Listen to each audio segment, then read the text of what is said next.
Merci, Monsieur le Président. J'espère que mon CV n'est pas décompté de mon temps de parole. Et c'est facile, c'est 3h30, donc voilà, je terminerai à moins quart. Je ne vais pas vous parler de sidération, mais ça me gêne un peu parce que j'avais prévu de commencer mon intervention en vous disant que l'Europe est en état de choc. Alors on ne va pas s'attarder sur la différence entre la sidération et le choc. L'Europe est un petit peu chaos debout, un peu abandonnée, elle se sent certainement abandonnée au milieu du gué. C'est un petit peu comme si certains pays européens voulaient continuer la Seconde Guerre mondiale et la guerre froide dans une détestation radicale de la Russie. En disant ça, j'ai cru que c'était une phrase originale que j'allais vous donner. J'ai pas de chance. L'un des meilleurs historiens de notre époque, Anthony Beevor, revient en mai 2025 dans le dernier numéro de Foreign Affairs avec le titre suivant « We are still fighting World War II ». Autant pour moi. Pourquoi est-ce que certains pays d'Europe voudraient que la guerre continue? Je crois que l'explication est assez simple, c'est qu'ils pensent certainement que l'Europe perdrait de sa crédibilité si cette guerre s'arrêtait. On a, je crois que c'est indiscutable, une ambivalence de l'Amérique à jamais aussi exacerbée. Je rappelle tout de même qu'en février 2025, lors du vote sur une résolution du Conseil de sécurité des Nations Unies, l'Amérique a voté avec la Russie en refusant de condamner l'agression russe contre l'Ukraine. Une manifestation assez rare dans l'histoire des relations entre l'Amérique et la Russie. L'Europe est assez complaisante avec elle-même. Hier soir, vous l'aimez ou vous ne l'aimez pas, c'est pas le problème. Thierry de Montbrial disait « Quand on n'est pas important, on ne peut rien faire d'important. Et quand on n'est pas puissant, on est impuissant. » Il a fait Polytechnique. Et il a fait Polytechnique. Et un revanchisme russe. Et numéro 2. Donc nous voilà en fait Européens, peut-être plus vulnérables que jamais, délaissés, peut-être provisoirement.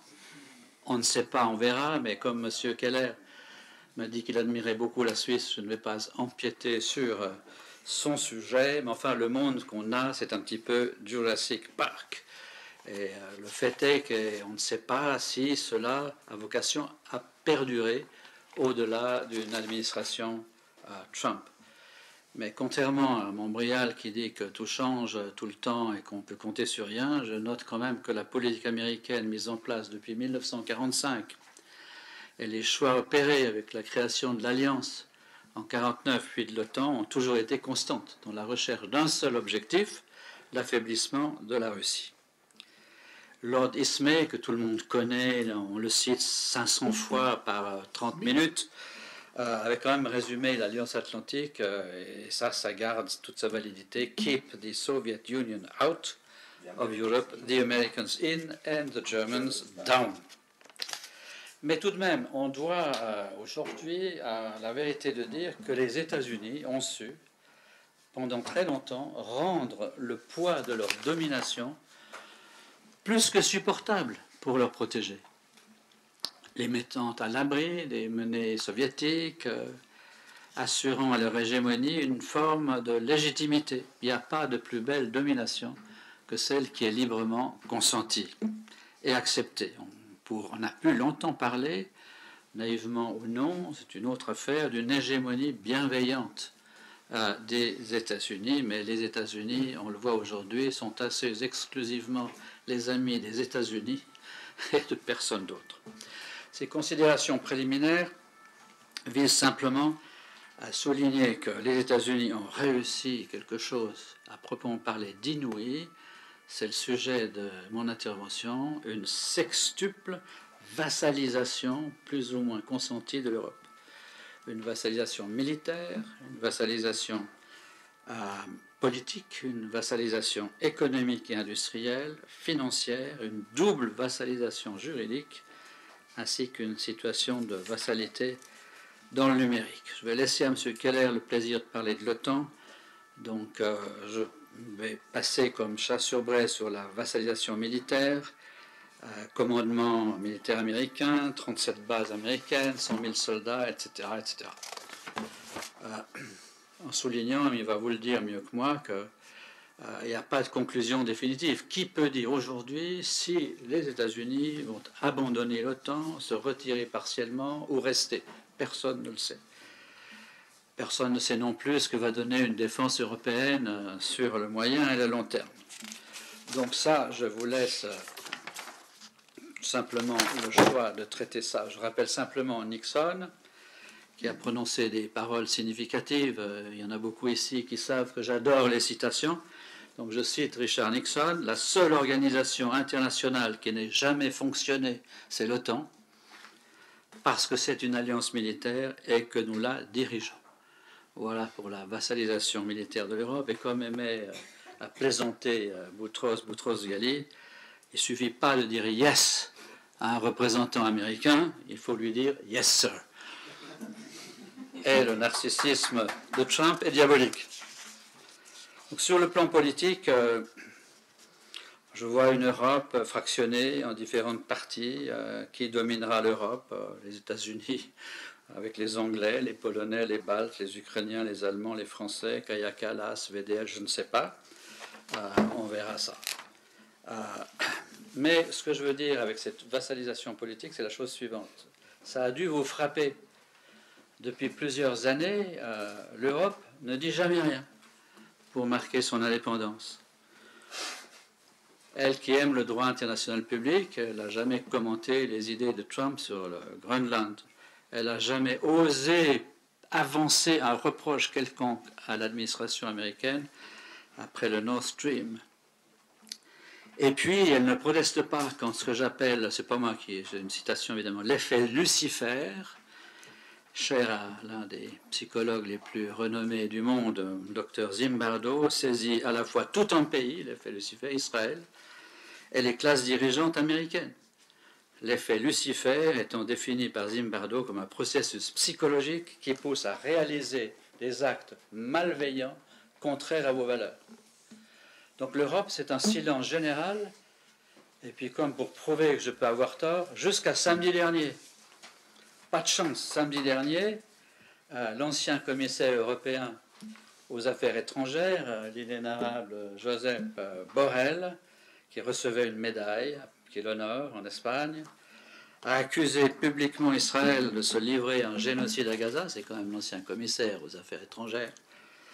Il a condamné les États-Unis et l'Europe pour complicité dans la plus grande campagne de nettoyage ethnique depuis la fin de la Deuxième Guerre mondiale.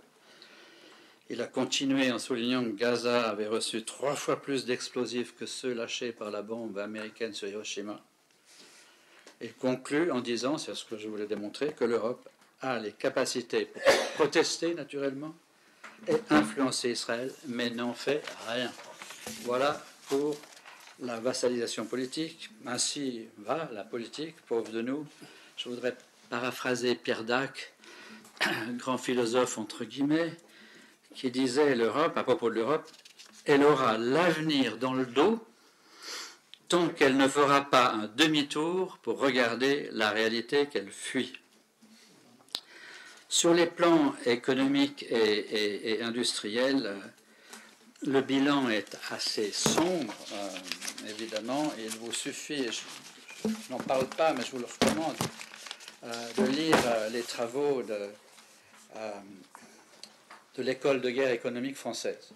Je trouve cet institut est tout à fait remarquable et son sens de recherche 451 démontre qui est l'ennemi des entreprises françaises et européennes, quelles sont les guerres de l'ombre qui mettent en danger nos économies européennes. C'est clair que la dégradation des économies européennes et leur déficit entraînent l'affaiblissement de tout le système. Vous voyez, vous prenez un banquier qui revient à la capitalisation boursière. La plus grande société européenne, Spotify, elle a une capitalisation boursière de 93 milliards de dollars. Amazon, Alphabet, c'est 2000 milliards de dollars. Microsoft, Nvidia, Apple, c'est plus de 3000 milliards de dollars. Il y a quand même là un déclassement européen qui ne fait pas débat, tant c'est évident.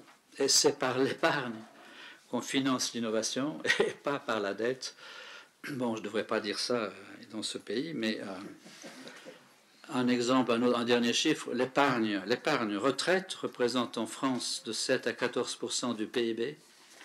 Elle représente 143% du PIB aux États-Unis. Voilà comment on peut financer les choses. Donc, le reste, je laisse tomber, c'est tout à fait évident. Sur le plan financier, la catastrophe aussi n'est pas très loin. Le FMI n'est peut-être pas très loin non plus. D'ici quelques années, la France devra consacrer près de 100 milliards d'euros pour rembourser sa dette. Très inquiétant. Et puis Donald Trump, dès son premier mandat, avait résolument engagé une politique de militarisation de l'emploi du dollar et du système de paiement SWIFT, à la poursuite de l'intérêt évidemment unilatéral américain. Et personne n'est en mesure aujourd'hui en Europe d'échapper à ce système de paiement SWIFT. Oula. Alors sur le plan de la domination juridique, c'est assez simple. Les États-Unis ont réussi à remplacer le droit international public, et en particulier celui de la Charte des Nations Unies, par quelque chose qui s'appelle le Rules-Based Order, et l'Europe suit. Il y a quantité de communiqués là en Europe, et les Américains, Baerbock, ne parlaient que de Rules-Based Order, et on oubliait le droit international, c'est le droit. Le Rules-Based Order, ça n'est rien d'autre que l'application au reste du monde de règles fixées par les seuls États-Unis, et on accepte ça en baragouinet. L'autre chose, évidemment, c'est la menace des effets délétères de l'extraterritorialité du droit américain, le moyen d'étendre la compétence d'un juge américain à peu près n'importe qui, assez vite trouvé. Ça peut être l'usage du dollar, la prestation d'un service américain, messagerie numérique, ça suffit, un composant électronique, un photocopieur, un smartphone américain. Et tout ça, c'est des critères de rattachement au droit américain, aussi ténus qu'aléatoires, mais ça justifie des poursuites et des sanctions contre les adversaires et les concurrents de l'Amérique. J'ai raconté à midi une blague, mais ça elle m'a entraîné trop loin, où ma banque était recherchée par le Department of Justice pour faire des affaires au Soudan. Et quand on a cherché... on a trouvé que le mot Soudan figurait dans nos ordinateurs comme l'adresse parisienne, rue du Soudan, d'un administrateur d'une banque égyptienne. La souveraineté numérique, c'est ma dernière vassalisation,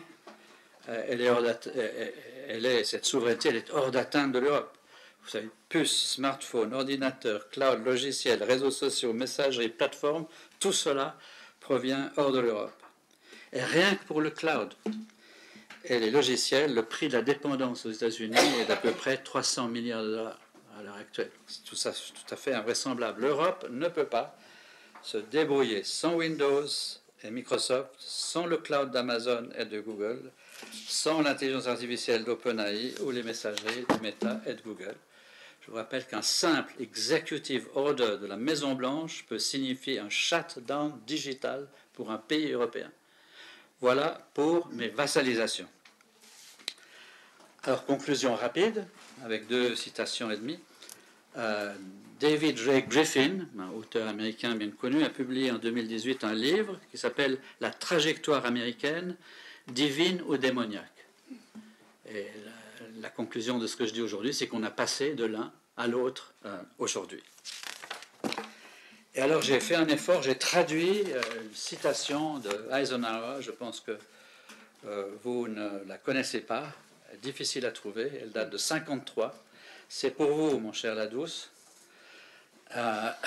Elle a 6 lignes. Il va parler de la paix.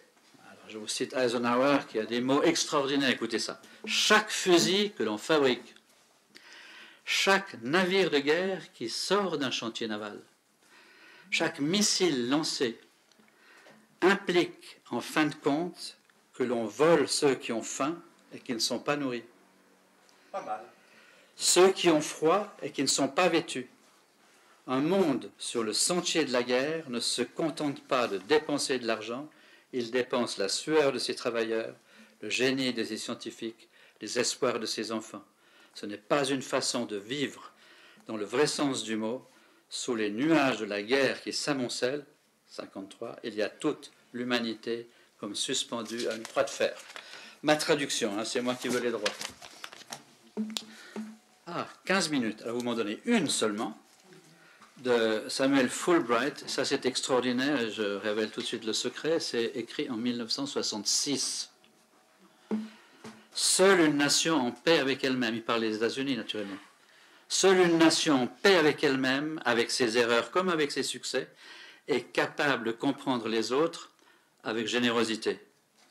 Une nation puissante, mais manquant de confiance en elle, a toutes les chances de se conduire envers les autres et envers elle-même de façon dangereuse. Elle ne peut reconnaître aucune erreur. Elle doit avoir gain de cause dans toute querelle, si triviale soit-elle graduellement, mais indiscutablement. L'Amérique montre les signes de cette arrogance du pouvoir dont ont souffert dans le passé de grandes nations qui les a affaiblies et parfois détruites. Dans ces conditions, nous ne sommes plus à la hauteur de nos possibilités et de nos promesses en tant qu'exemple de civilisation donnée au monde. Et enfin, conclusion de Jean-Pierre Vettovalla. La vérité coûte cher, Monsieur le Président. Elle oblige parfois à perdre la face. Et pour beaucoup, comme Macron, Starmer, Merz, VDL, Kaja Kallas, c'est pire que de perdre le contrôle du narratif. Alors nos hommes et nos femmes politiques ne sont pas faits pour penser librement, mais pour survivre socialement et politiquement. Le groupe protège, la vérité isole celui qui l'expose. Reste quoi? Le confort dans le mensonge qu'ils pratiquent avec constance. Ils sont incapables d'affronter le réel pour ce qu'il est, et on le sait depuis les travaux du psychologue américain Leon Festinger, qui parle de dissonance cognitive. Merci, Monsieur le Président. Merci bien.